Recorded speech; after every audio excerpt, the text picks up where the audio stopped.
Kia ora guys, how's it going and welcome to the channel. Today we're going to be talking about how to find work in the construction industry in Australia. Don't forget to like and subscribe for more videos coming out soon about travelling and working abroad.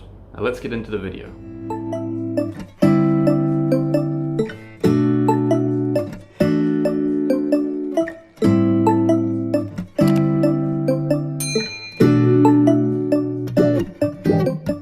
This video is mainly for foreigners coming to Australia to work in the construction industry. So the first thing you're going to need to get yourself is a working visa. Personally, I'm from New Zealand, so I don't actually need to worry about a visa. I'm pretty lucky in that way. But depending on where you're from, you're going to need to find out what sort of work visa you need. All the tips that I'm going to be giving you are for working legally in Australia. The next thing you're going to need, once you've got your visa, is to get yourself some personal protective equipment, or P.P.E. This is a basic set of safety equipment that every construction worker has to have when you're working on a construction site in Australia.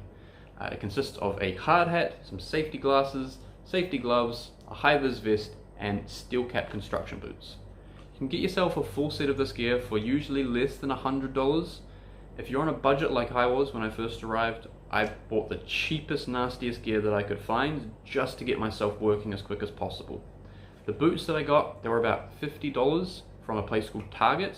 They were really uncomfortable, they weren't nice at all, but it's what I needed to get myself started up. And as soon as I started making some money after my first week of pay, I went out and I bought myself some more comfortable boots that were going to last longer and be a bit better while I'm working.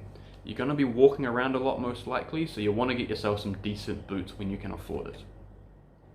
Once you've got your personal protective equipment, the next thing you need to get yourself is a construction induction card, also known as a white card.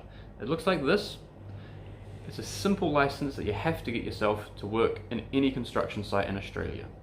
They're really easy to get. You find them online. It costs between 60 and 80 Australian dollars. I'll put a link in the description to where I got mine from. It's about a 30-minute online course with a short video that you have to upload at the ends of yourself putting on the protective equipment that you have. The questions are all related to health and safety. It's really easy stuff. You literally cannot fail. If you get one question wrong, they tell you the answer and then you just have to redo the question again. So it's really easy, guys. Anyone can do it, I promise you. Every white card changes for every state. So mine, as you see, is from Queensland, but I've worked in New South Wales and in Western Australia with this cards and nobody said anything. The employers sometimes mention it. They say, oh, this is from Queensland, maybe you should get it changed. But none of them don't let me work. None of them, refuse to give me work or jobs because of it. So just be careful. Sometimes they might ask you to change it, but you don't actually have to, as long as you've got this card with you. The online course, once you finish it, straight away they will email you a digital copy of your white cards. Now you can use this to apply for construction jobs, but you cannot work on a construction site without the actual physical card. So don't just go to a work site with your digital copy thinking that this will be okay. You have to have this card on you. If somebody asks you for it on a site and you don't have it, or we just say, oh, I've just got my digital copy, they'll kick you off site straight away. You might get fired from your company and you could even face fines. So wait for the card to arrive in the mail. It usually takes between 7 and 10 days to arrive. So wait for it to arrive and then you can start working on a construction site. So once you've got your white card sorted, the next thing you need to worry about is something called Superannuation. It's a fund that they set up for you for when you retire in Australia. You'll automatically be signed up with one when you first apply for your job with a company in Australia. It doesn't matter if you plan on retiring in Australia, they'll sign you up for one anyway. And if you leave Australia at the end of the year or at the end of your visa, you can withdraw whatever's in your retirement funds, in your super funds, and you'll get all that money back when you leave, or about 90%, I'm not sure. It depends on what sort of visa status you have and what super funds you have. If you want to look into it, if you plan on retiring in Australia, have a look online at the different sort of super funds available to you, see which one best fits what your lifestyle is, what your retirement plans are, and you can get that set up. When you first start with a company, they will just offer their general one, so you can choose to use that one, or you can nominate your own super fund that you have already set up beforehand. Now that you've got your construction card, your personal protective equipment, and your super fund all set up, the next thing you want to do is start applying for jobs. Now the easiest way to do this, of course, is online, and I'll link in the description below some really good websites that I use to find work. Now there's two main ways to get yourself started in the construction industry. The first way, and my personal favorite way, is working for a labor hire company. Now the way a labor hire company works is they will contract you out to a specific company that just needs a laborer for maybe one day, maybe a week.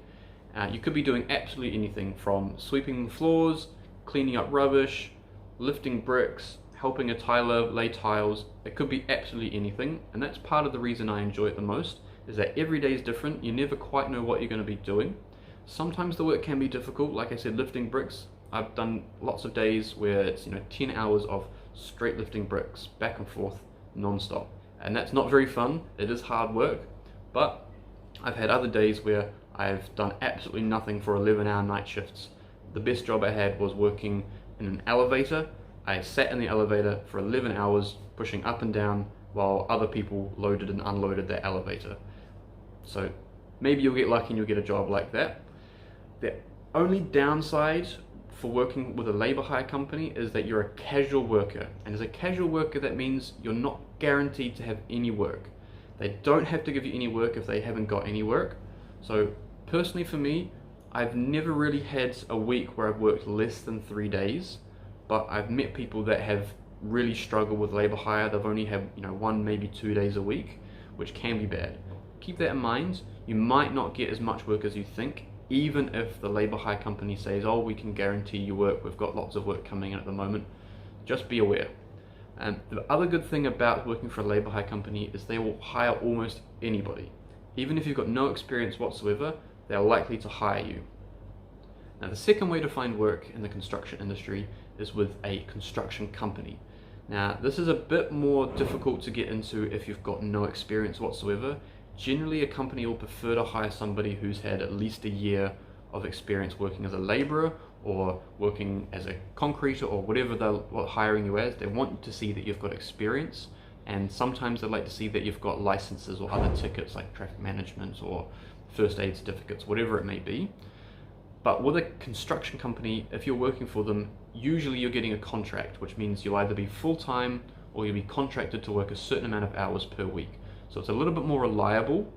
Another good thing about it is you'll be working usually with the same group of people, which means you get to make a bit more friends, you get to be a bit more social, you know the guys you're working with, which can make for a better work environment. Now once you've found yourself a company to work for, either a construction company or a labour hire company, you'll have to go in for an interview. Now with labour hire companies, generally as soon as the interview's finished, as long as they like you, they will pretty much offer you the job right then and there. All the interviews are pretty much the same. As is every interview, they ask you personal questions, they ask you about your experience, and sometimes because Australia is very focused on health and safety, the company might ask you to demonstrate or show that you know how to use proper lifting techniques. This is basically lifting a heavy object from the ground and putting it on a table and then putting it back down again. If you haven't lifted using proper lifting techniques before, the company will tell you exactly how to do it. It's basically just lift with your legs, not with your back. It's really easy.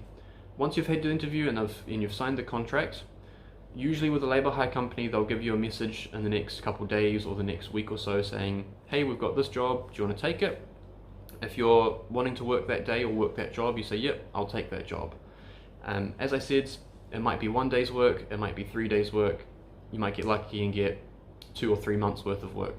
It all depends on what that labour hire company has found you. With a construction company, they might take a little bit longer to get back to you. They're most likely not going to give you the job right then and there at the day of the interview. You might have to wait a couple of days, maybe a week or two to hear back from them. But be patient, they'll get back to you as soon as they can. Now that you've got yourself a job and you started working, be careful not to get too lazy. I've met a lot of workers in the labour hire industry who have thought, well, I'm a labourer, I'm only doing 1 day's work with this company, I don't have to work very hard, I'm going to go sit down and relax, have a smoke. Those sort of people, they tend to get really bad reviews from their supervisors and they won't get given work again. If you work hard and your supervisor sees that you're working hard and doing a good job, they'll tell your labour hire company and you'll be more likely to be given better jobs, higher paying jobs, or just be given work in general as a preference to people that get bad reviews. So do your best, don't be lazy, and you'll get a lot more work offered to you. I'll be doing a video soon about how much money you can make from working in the construction industry and what you can do to make yourself more money, i.e. different tickets, different licenses to get yourself a bit of a pay boost. Anyway guys, that's all for today. I hope you enjoyed this video. Make sure to leave a comment if you've got any questions or if there's anything else you want me to do videos on. Like and subscribe, it really helps the channel, and I'll see you next time. Bye! If you enjoyed this video, don't forget to hit the like button and subscribe for more videos related to travel and work.